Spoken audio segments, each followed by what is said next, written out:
Meet Lance Graulich. He's a business startup expert with more than 25 years of experience.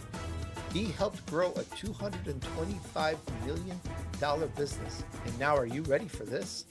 He helps entrepreneurs find their perfect business for free. 65% of Americans would like to be their own boss. What's your advice for those people on how to go about that? They start doing Google searches today, all this wonderful technology, and has you stuck in pages and pages of information. Should I do something in multi-level marketing? That seems affordable. Is that right for me? I can start that as a side hustle. I can keep my day job. Maybe I should start my own business. What should I start? How do I do it? Do I buy an existing business?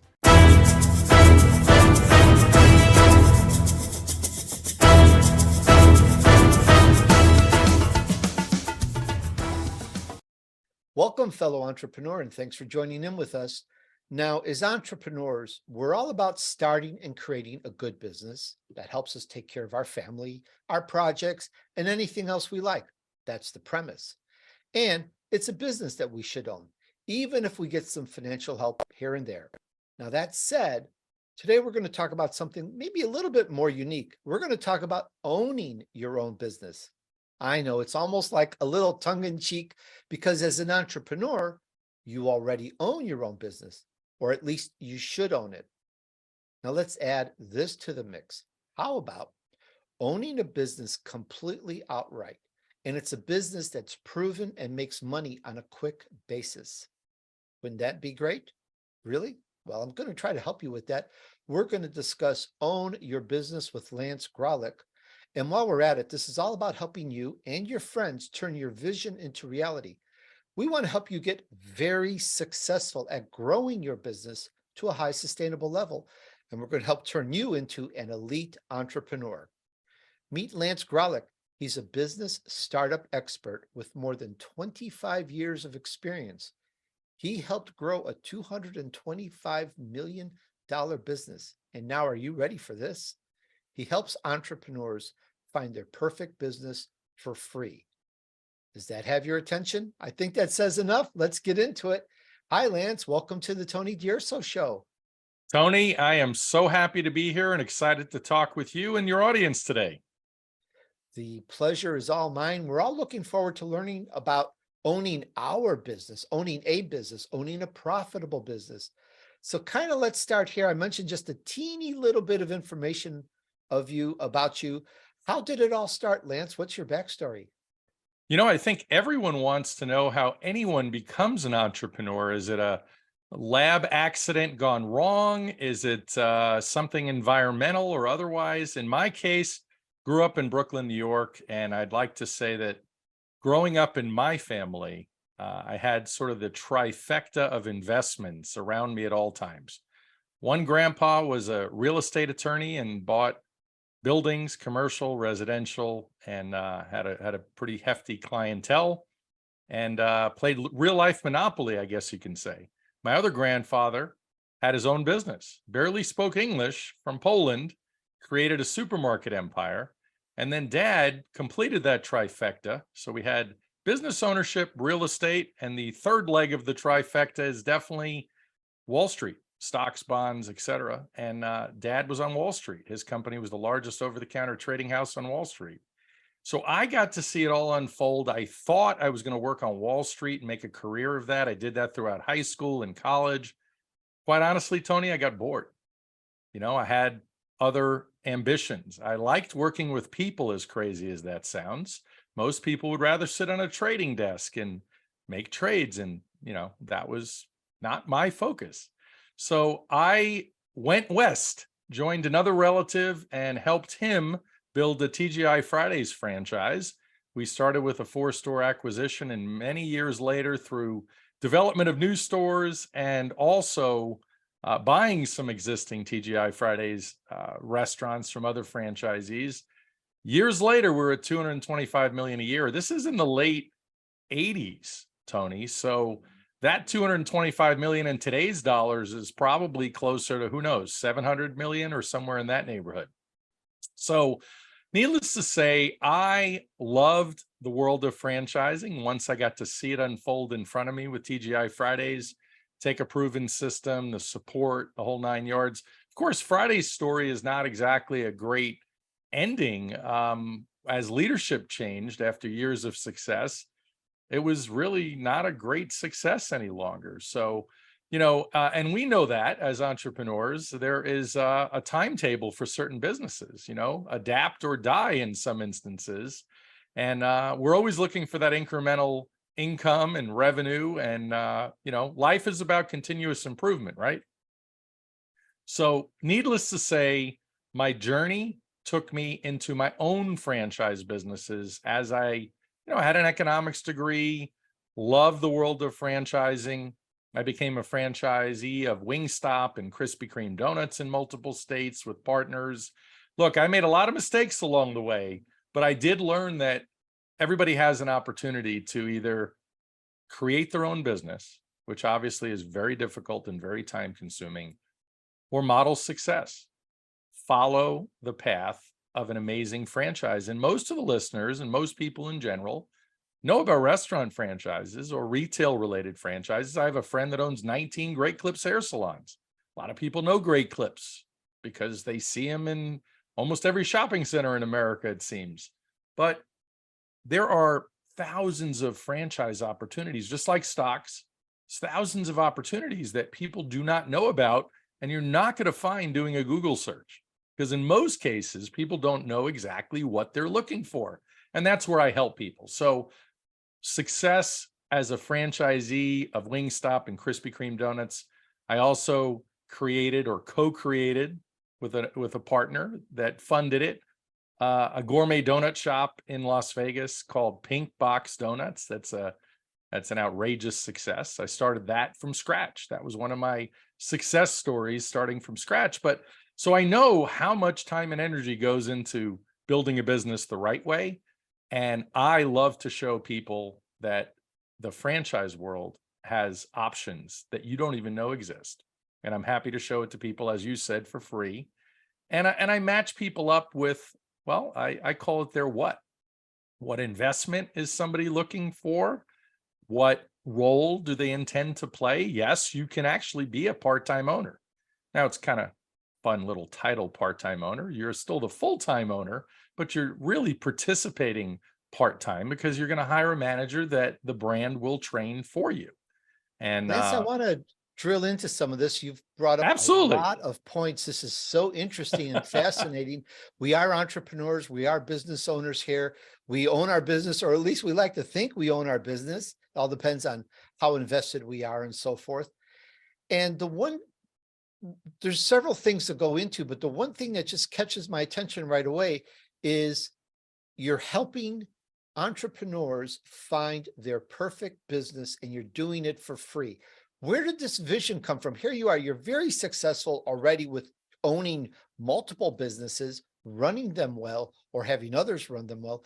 And you go, okay, well, I'm going to help entrepreneurs find their business. You know what? And I'm not going to even charge for it. So Yeah. how did that happen as a business model? Well, I would like to take credit for creating that. The funny story on that's a great question. The funny story on that is when I was selling businesses, and I still have interest in a brew pub chain in the Midwest that's a franchise concept that I helped years ago.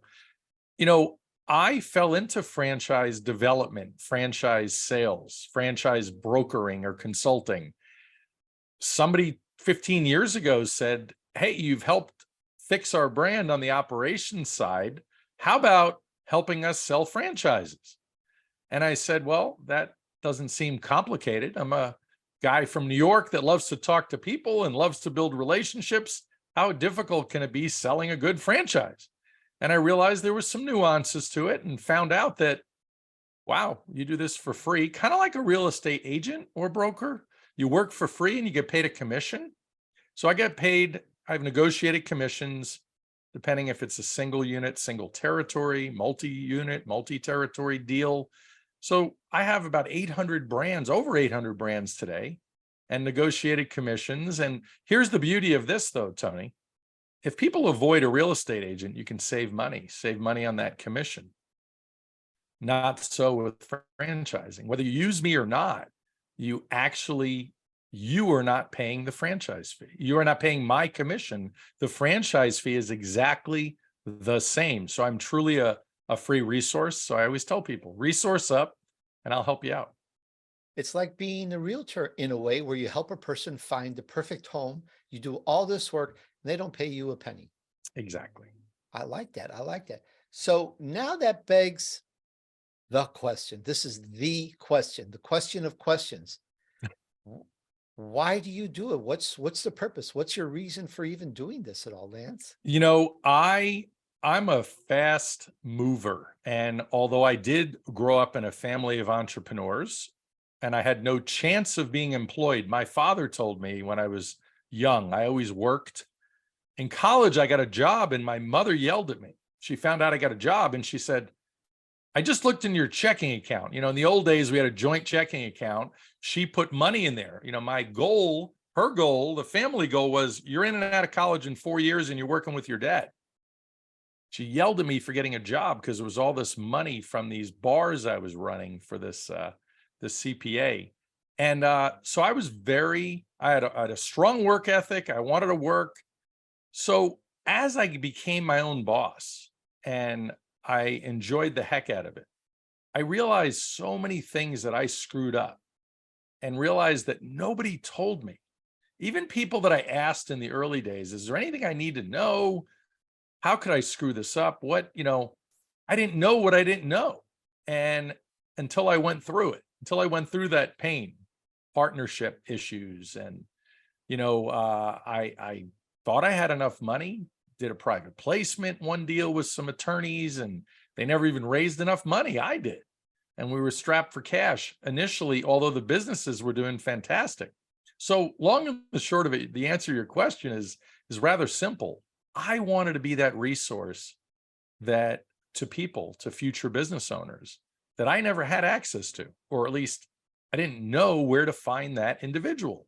So I have a podcast. I talk all about it. A free resource. I have a Facebook group. I want to help people get into business for themselves. And the truth is, there is no reason that everyone listening, and there's a lot of entrepreneurs listening and a lot of budding entrepreneurs listening, there is a franchise or more than one franchise for everybody listening. The question is, which one?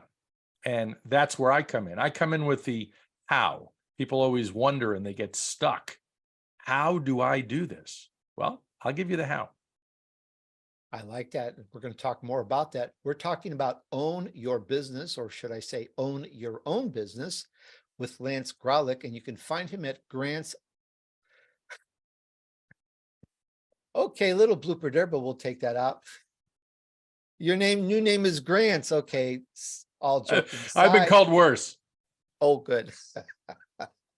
Long blooper, but we'll edit that out. Okay.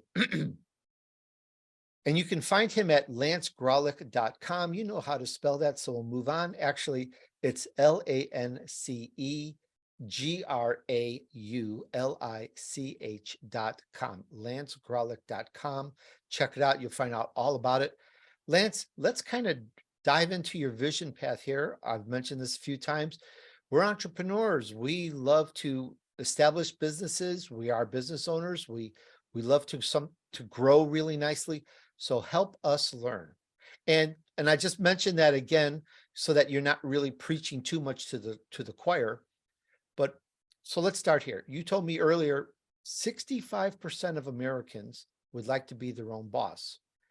What's your advice for those people on how to go about that?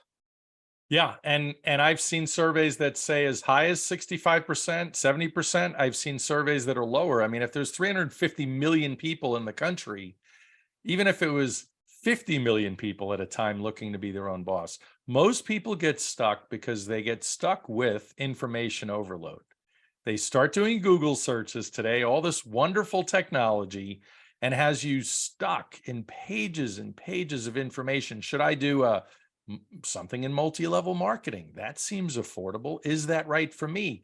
I can start that as a side hustle. I can keep my day job. Maybe I should start my own business. What should I start? How do I do it? Do I buy an existing business? That seems more logical. Why wouldn't I do that? I get the idea that somebody picked a good location for a UPS store, for example, or a restaurant, and I can make it better, but I can make a deal. Maybe I can get seller financing. The reality is a franchise, when you find the right one, I think you're going to get the best value. You're going to get the ultimate value because there are many, many factors to franchising, and not to preach, but a lot of people don't understand that franchising is really not as mysterious as most people think. There is a franchise disclosure document. Franchising is regulated by the federal government, the Federal Trade Commission, the FDD. The disclosure document has 23 items. Item number 19 is my favorite. It's an earnings claim. Brands will put, for example, 1 hour heating and air conditioning. Last time I looked at this, a great essential business. The top 25% of franchisees are doing $9 million in revenue. It's a $150,000 investment. That's it. Do the math, even if you only make 10%. I'm sure you'll make a lot more than 10%, but I'll take those odds, if you will. The issue really, Tony, is people get stuck on, well, is the brand going to be successful? No, I'm going to show you brands that are successful. The unknown commodity is you. How are you going to do with this business? If you pick the best personal trainer in the world and the best dietitian, and you want to lose weight, are you going to lose weight? Of course you are, if you do the work. It's the same thing in franchising. Why do people not lose weight? They don't do the work. It's too hard.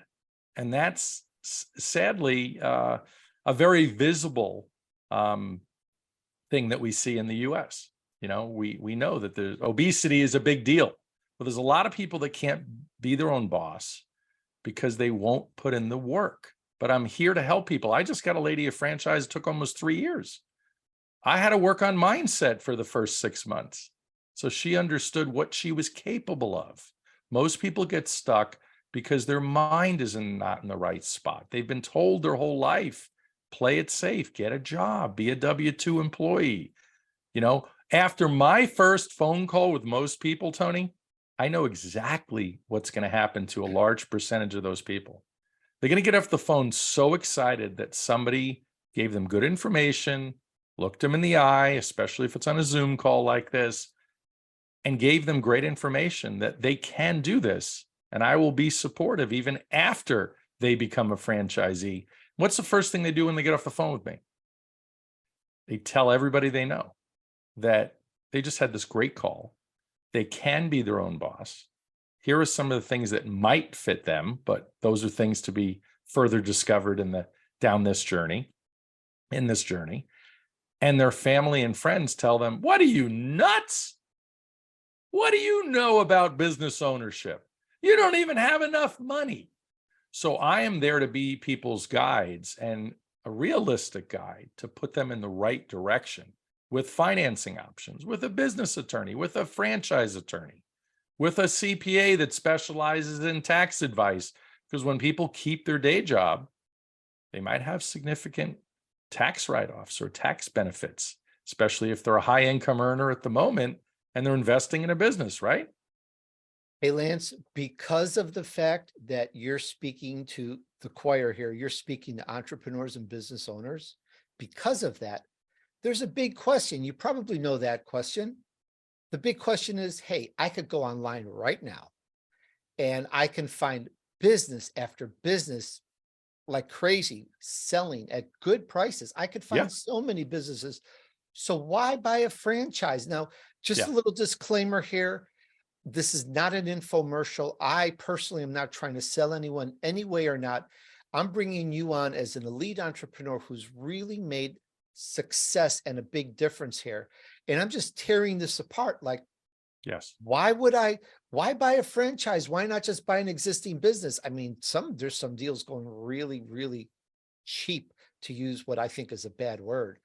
But there's a whole lot into it. So why is that important? You said really cheap, and I'm going to tell you that is what equates to value to people.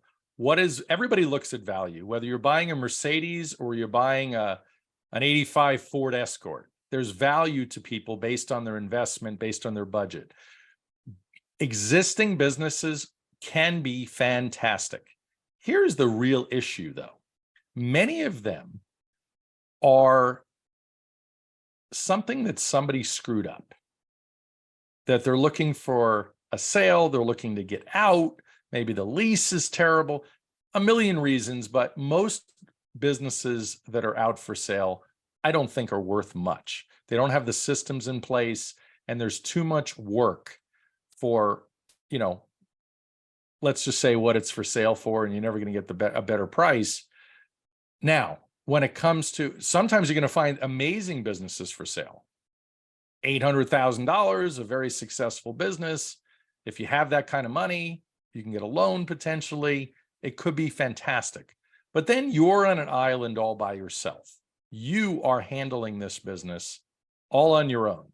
And if you want to do that, absolutely, there are some great opportunities out there.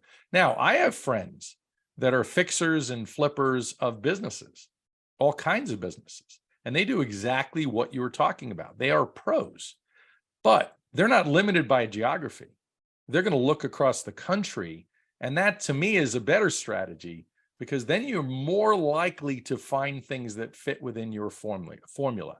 The formula today is, let's find that boring business where there's still a fax machine that shows the owner that's owned it for 30 years hasn't updated much. And when I jump in and put the ultimate technology in place and polish this up, I should have an sales increase of 30%. And I'm going to have instant equity when I move in, so to speak, because I'm going to put all these things in place. But it's hard to find those businesses. It's really hard to find. So when you jump into a franchise, sure, you pay a franchise fee, but when you pay a franchise fee, it's like when you jump into buying your own business, you might have to pay certain consultants that know more than you for advice. What do I do with this? Otherwise, you're truly by yourself with your staff. So a franchise gives you a deep bench, I love team sports analogies. You have a deep bench with a franchise. You have the leadership team, executive team. You have existing successful franchisees. At Wingstop, I was president of the Franchise Advisory Council.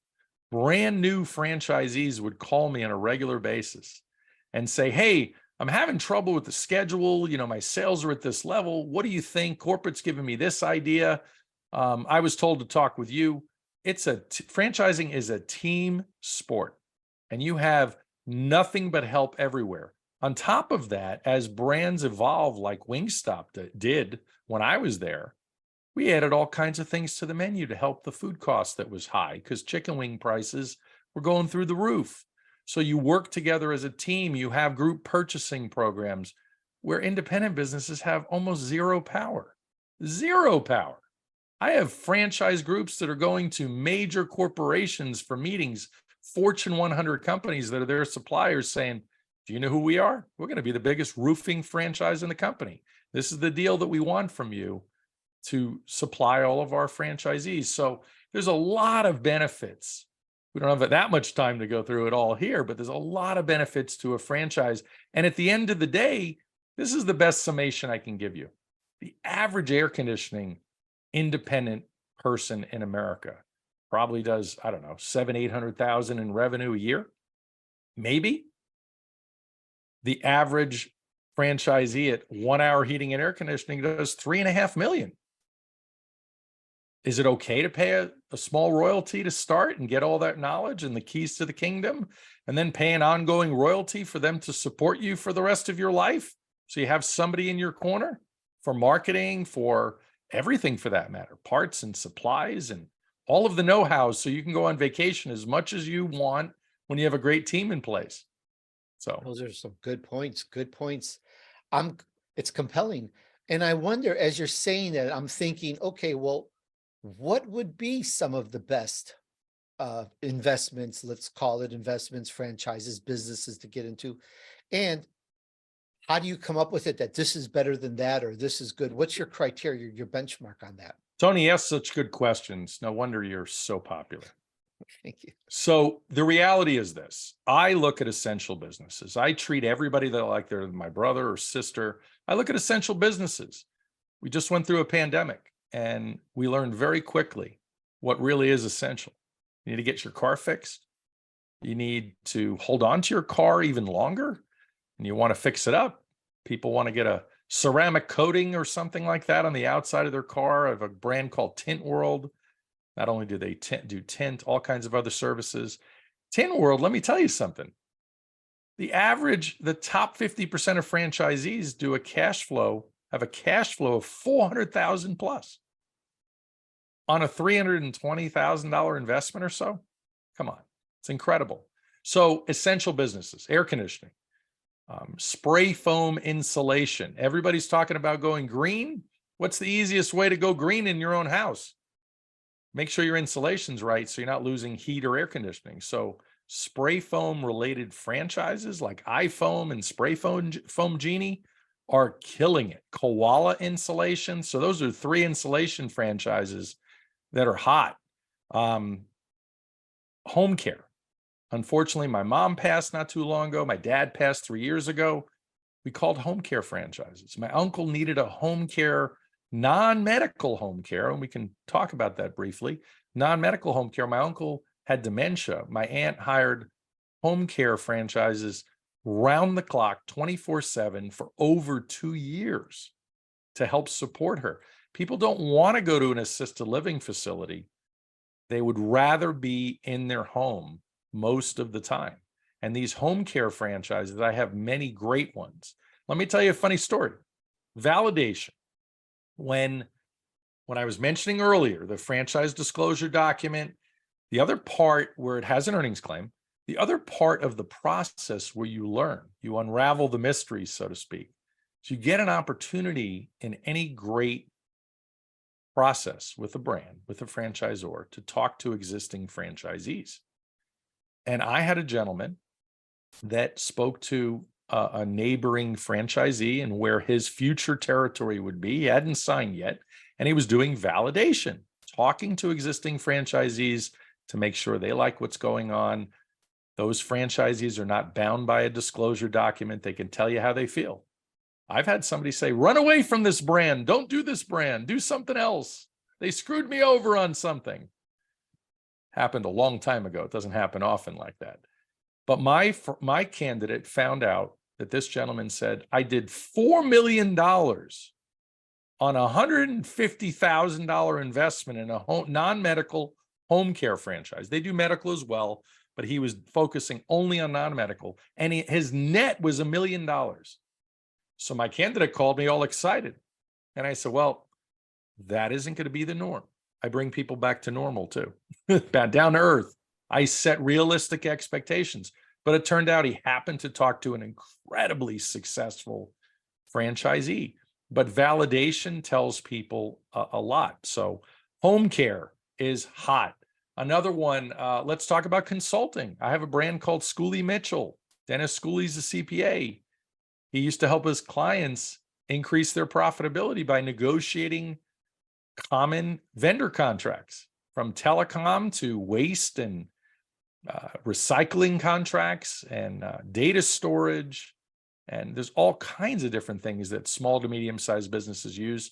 I have a friend, Adam, that I interviewed on my podcast, who is killing it with this franchise. There's franchisees on a $68,000 investment are making $300,000, $400,000, $500,000 a year. I know of franchisees that net $1 million a year with this franchise on a $68,000 investment. It's not uncommon. Many people have sold their businesses for $1.5 million plus. I think the record now is $3.5 million to someone in Canada, and that was in US dollars. So Schooley Mitchell's another one. Medical franchises, QC Kinetics, old fraternity brother just did this deal. QC Kinetics is a non-surgical franchise where they use your own stem cells to help your knees or shoulders or whatever body parts, stem cells and other related stuff. It's a hot franchise. I happen to find an existing business in North Carolina for a fraternity brother and his business partner, and they're They did a 7-unit deal with that. But so medical related franchises are very hot. Those are just to name a few. But if you think of essential businesses where, everybody's going to want to get their knee done, if they have to have knee surgery, everybody seems to be looking at alternatives to that before you go under the knife.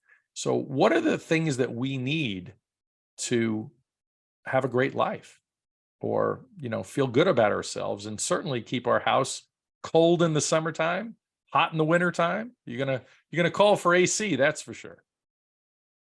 Lance, my mind is filled with questions, and I think I should have asked this at the very beginning, Uh-oh.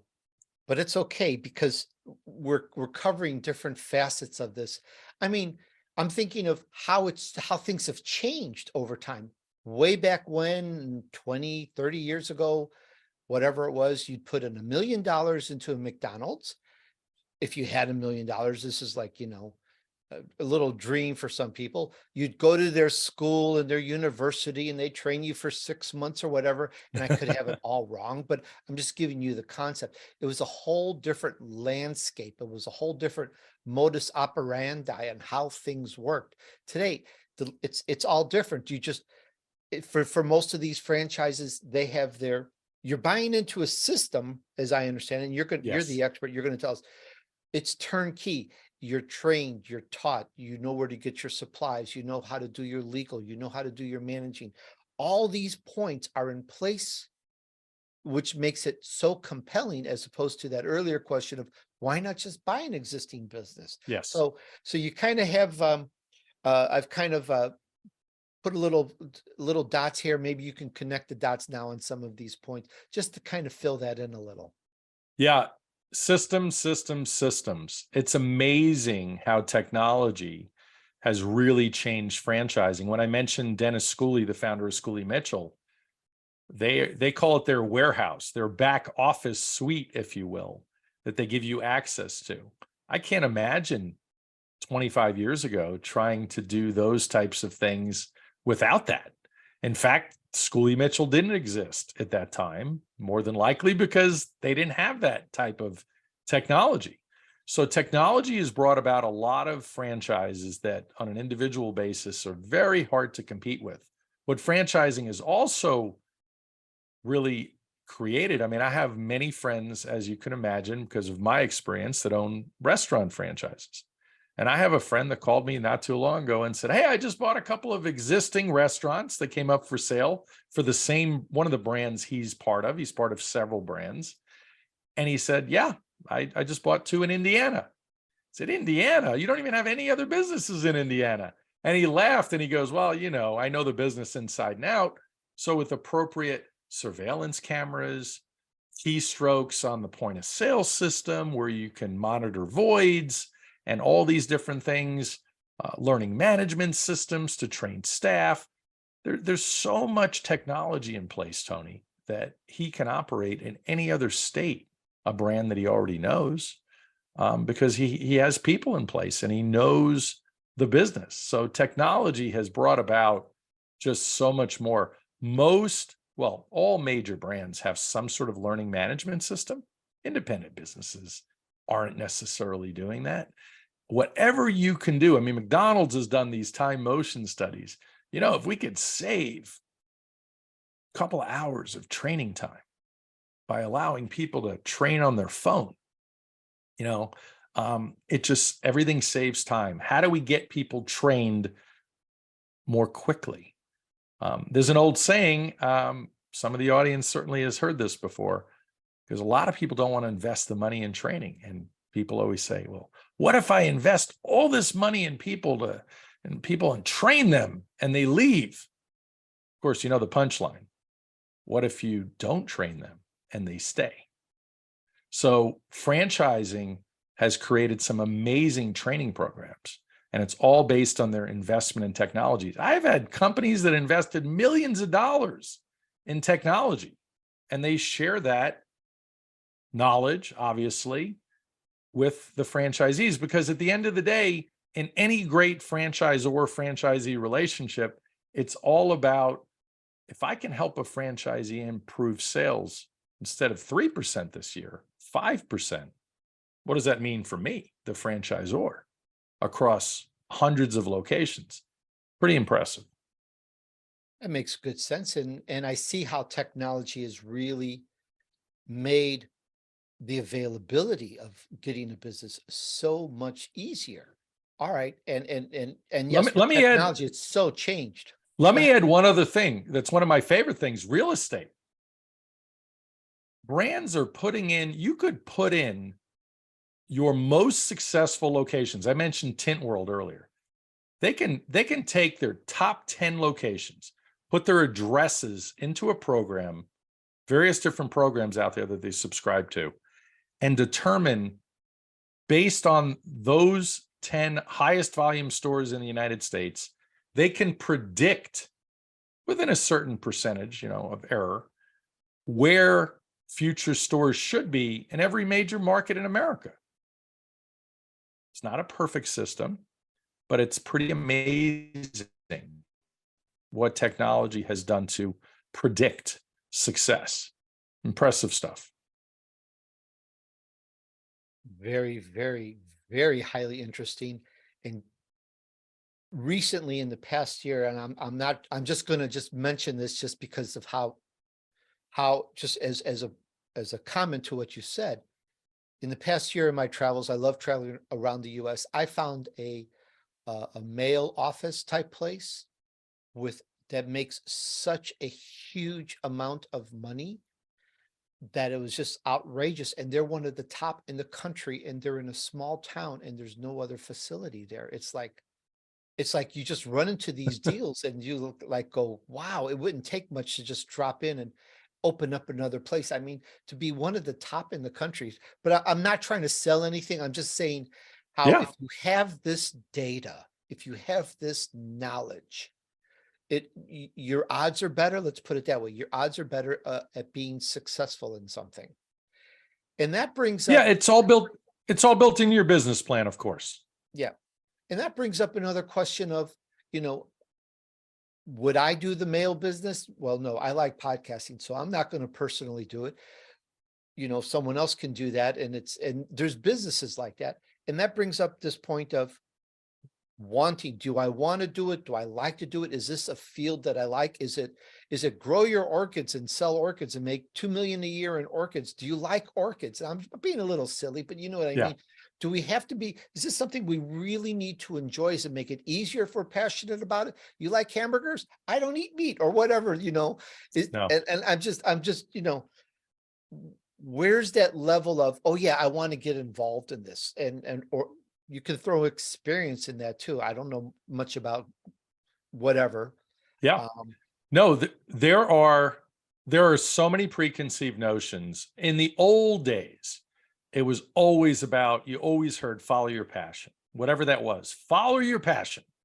You like kids, you were a teacher, you want to have a kids related type franchise or start your own kid related type business, whether it's home tutoring or whatever it might be. Zoom, of course, as another example, technology made that easier today. But the reality is, I don't think it's the same anymore. I think today, what we're realizing, and there's all kinds of reports coming out of the pandemic that people don't want to be in an office as many hours as they used to be and whatever. It's really about freedom, Tony. It's about time freedom, money freedom. People want to go to their kids' soccer game. They want to go on vacation more. That doesn't mean that there isn't work. People always ask me, what's the secret to being successful? You got to have some work ethic, but it's still truly work hard, play hard. So the answer to your question is really about freedom. And I have to really teach certain people. I had a gentleman's worth $600 million just come to me. And he goes, Lance, here is $5 million. He came through a referral, somebody I got other businesses for. He's already created a bunch of businesses. He's at the point in his life where he wants his kids to be successful. And they're coming up with crazy ideas. And he's like, Lance, what should I do for them?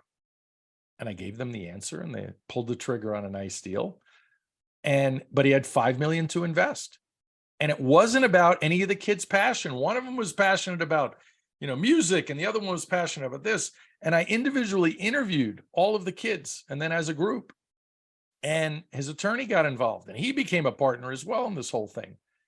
And I have to deprogram some people. It sounds like an awful word because people have these preconceived notions about what they should and shouldn't be doing. And what does it come down to? It comes down to truly that what? What is the investment? And what is your role? Are you going to keep your business? If you have a great job right now that's paying you a lot of money, keep it for as long as you can. Soak that up while I call it build your bridge to transition. I don't want you to be on a little rope ladder, so to speak, across the gorge. I want you to have a solid footing, a solid metal structure as your bridge that we're building to your new future business. So here is the key message in this whole answer. Your skills, whatever they are, and I'm going to figure it out, are transferable to a business. And it might not be what you thought. I have people that come to me all the time that want to do a restaurant. I said, why? You can do a restaurant, but why? It's the largest investment, perishable goods, unskilled employees that can get a job virtually anywhere. And it's okay. I have some great restaurant investments. It's a lot of easier investments. I talked to a nice gentleman and his wife, who was a CPA, out of a restaurant and got them into a brand called StormGuard, which is an exterior restoration franchise. They showed a net at the time in the franchise disclosure document in the item 19. The average franchisee was netting over $300,000 a year on a $180,000 investment. Who's going to want to invest $550,000 in a restaurant, and you might be lucky to get that $300,000? So Great points, and lots I could comment on. But I'm going to flip this around. I'm going to turn this on its head. Get ready. This is the question. You thought I asked the question earlier. This is now the question. I'm an entrepreneur. I'm making six figures, almost 6.5 figures, whatever. I listen to the Tony DUrso show every week. I listen for tips, advice, guidance to help bring my business up better. And the thought of taking a chunk of change and putting it in another business, even if it has a proven track record, I'm thinking, what? And I'm thinking, well, is it even possible? What's the difficulty level? And I don't want to say how easy is it to get financed, or how tough is it to get financed? When you're looking at a proven franchise, it should be kind of not as tough as you think, huh? no, it's not tough at all.